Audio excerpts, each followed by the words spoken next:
নমস্কার বন্ধুরা, আমি চলে এসেছি প্রিয়াঙ্কির ছোট্ট রান্নাঘরে। একটা অন্যরকম নিরামিষ রেসিপি নিয়ে ওলের ডালনা কীভাবে বানাচ্ছি দেখুন। প্রথমে আমি ওলটাকে ছোট ছোট করে কেটে ধুয়ে নিয়েছি। তারপরে আলু, তার সাথে দুটো আলু কেটে একটু একটা সিটি মেরে সেদ্ধ করে নিয়েছি হালকা করে। তারপরে আমি একটু কড়াই তেল নিয়ে জিরে আর লঙ্কা ফোড়ন দিয়েছি। দিয়ে তাতে আমি আবার আদা বাটা আর একটা টমেটো বেটে রেখেছি, সেটা দিয়ে ভালো করে কষবো। কষার পর আমি একটু হলুদ, সামান্য পরিমাণে লঙ্কা গুঁড়ো ঝালের দিয়ে আমি ভালো করে একটু আবার নাড়াচাড়া করে নেবো। আর একটু চিনি দিয়ে দেবো, দিয়ে ভালো করে নাড়বো।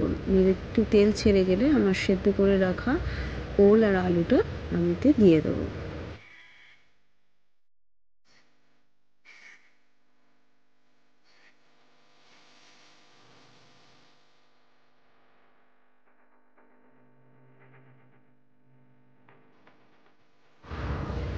এবার আমি নুন স্বাদ মতো দিয়ে ভালো করে নাড়বো।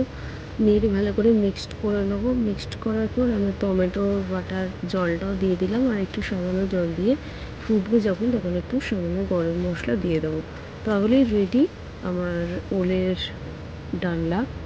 এটা সম্পূর্ণ নিরামিষ পদ, বাড়িতে বানিয়ে খান, খুব সুন্দর স্বাদও হয়। গরম ভাতের সাথে দারুণ লাগবে, বা রুটি পরোটার সাথেও ভালো লাগবে। ভিডিওটা ভালো লাগলে লাইক, সাবস্ক্রাইব, শেয়ার করবেন। Thanks for watching.